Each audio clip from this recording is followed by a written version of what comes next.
पिता का आशीर्वाद।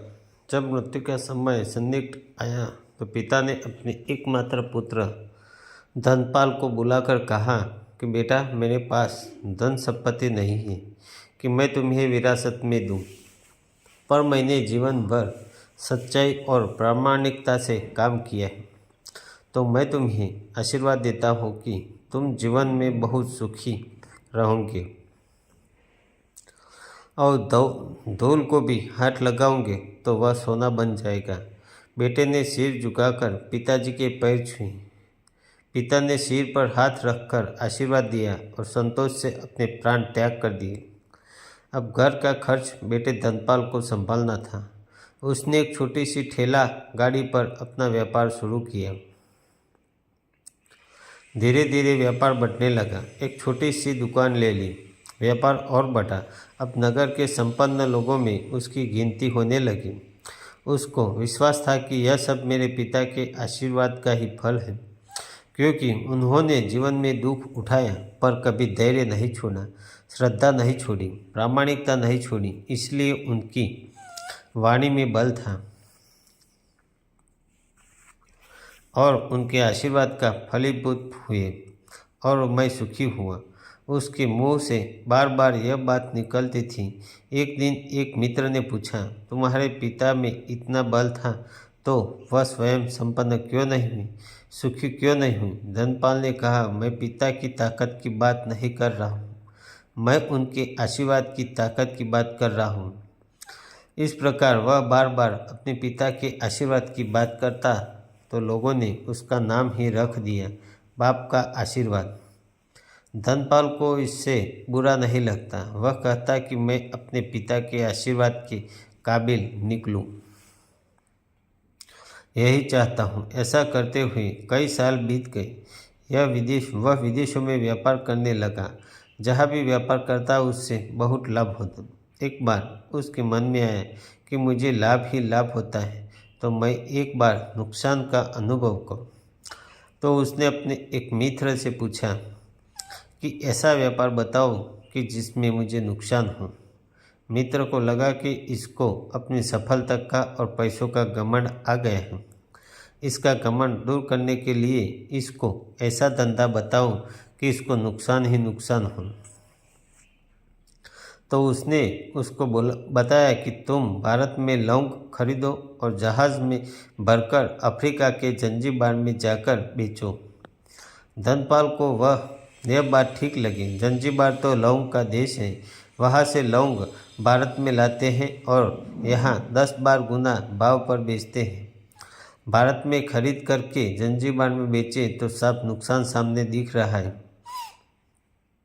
परंतु धनपाल ने तय किया कि मैं भारत में लौंग खरीद कर जंजीबार खुद लेकर जाऊंगा, देखूं कि पिता के आशीर्वाद कितना साथ देते हैं। नुकसान का अनुभव लेने के लिए उसने भारत में लौंग खरीदे और जहाज़ में भरकर खुद उनके साथ जंजीबार द्वीप पहुंचा। जंजीबार में सुल्तान का राज्य था। धर्मपाल जहाज से उतर करके और लंबे रेतीले रास्ते पर जा रहा था वहाँ के व्यापारियों से मिलने को। उसे सामने से सुल्तान जैसा व्यक्ति पैदल सिपाहियों के साथ आता हुआ दिखाई दिया। उसने किसी से पूछा कि यह कौन है?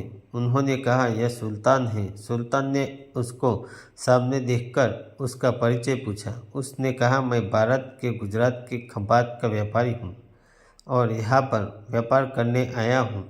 सुल्तान ने उसको व्यापारी समझकर उसका आदर किया और उससे बात करने धर्मपाल ने देखा कि सुल्तान के साथ सैकड़ों सिपाही हैं, पर उनके हाथ में तलवार, बंदूक आदि कुछ भी न होकर बड़ी डबी छलनियाँ हैं।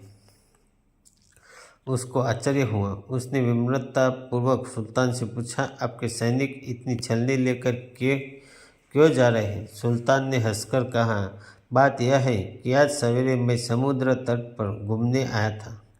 तब मेरी उंगली में से एक अंगूठी यहाँ पर कहीं निकल कर गिर गई। तब रेत में अंगूठी कहाँ गिरी पता नहीं, तो इसलिए मैं इन सैनिकों को साथ लेकर आया हूँ। यह रेत छानकर मेरी अंगूठी उसमें से तलाश करेंगे। धर्मपाल ने कहा, अंगूठी बहुत महंगी होगी। सुल्तान ने कहा, नहीं, उससे बहुत अधिक कीमत वाले अनगिनत अंगूठी मेरे पास है, पर वह अंगूठी एक फकीर का आशीर्वाद है।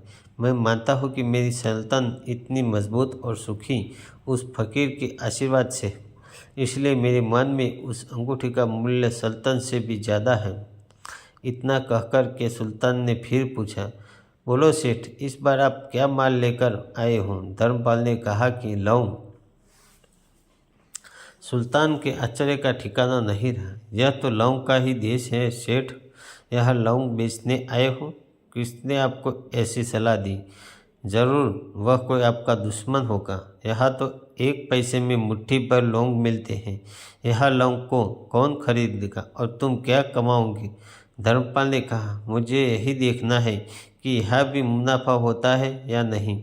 मेरे पिता के आशीर्वाद से आज तक मैंने जो धंधा किया उसमें मुनाफा ही मुनाफा हुआ, तो अब मैं देखना चाहता हूँ कि उनके आशीर्वाद यहाँ भी फलते हैं या नहीं। सुल्तान ने पूछा, पिता के आशीर्वाद, इसका क्या मतलब? धर्मपाल ने कहा, मेरे पिता सारे जीवन ईमानदारी और प्रामाणिकता से काम करते हैं रहे, परंतु धन नहीं कमा सके। उन्होंने मरते समय मुझे भगवान का नाम लेकर मेरे सिर पर हाथ रखकर आशीर्वाद दिए थे कि तेरे हाथ में धूल भी सोना बन जाएगी। ऐसा बोलते बोलते धर्मपाल नीचे झुका और जमीन की रेत से एक मुट्ठी भरी और सम्राट सुल्तान के सामने मुट्ठी खोलकर उंगलियों के बीच में से रेत नीचे गिराई तो धर्मपाल और सुल्तान दोनों का आश्चर्य का पार नहीं रहा। उसके हाथ में एक हरे जड़ित अंगूठी थी।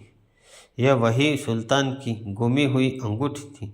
अंगूठी देखकर सुल्तान बहुत प्रसन्न हो गया। बोला, वाह खुदा, आपकी करामत का पार नहीं। आप पिता के आशीर्वाद को सच्चा करते हो। धर्मपाल ने कहा, फकीर के आशीर्वाद को भी वही परमात्मा सच्चा करता है। सुल्तान और खुश हुआ।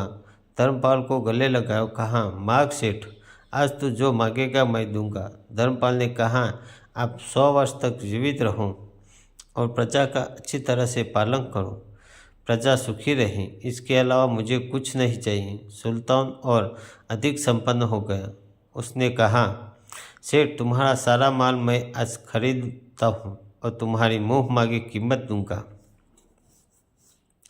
पिता का आशीर्वाद हो तो दुनिया की कोई ताकत कहीं भी तुम्हें पराजित नहीं होने देगी। पिता और माता की सेवा का फल निश्चित रूप से मिलता है। आशीर्वाद जैसी और कोई संपत्ति नहीं। बालक के मन को जानने वाली माँ और भविष्य को संवारने वाले पिता, यही दुनिया के 2 महान ज्योतिषी हैं। अपने बुजुर्गों का सम्मान करें, यही भगवान की सबसे बड़ी सेवा है। मित्रों, वीडियो अच्छा लगा होगा तो वीडियो को लाइक करके चैनल को सब्सक्राइब ज़रूर करें। Thank you so much.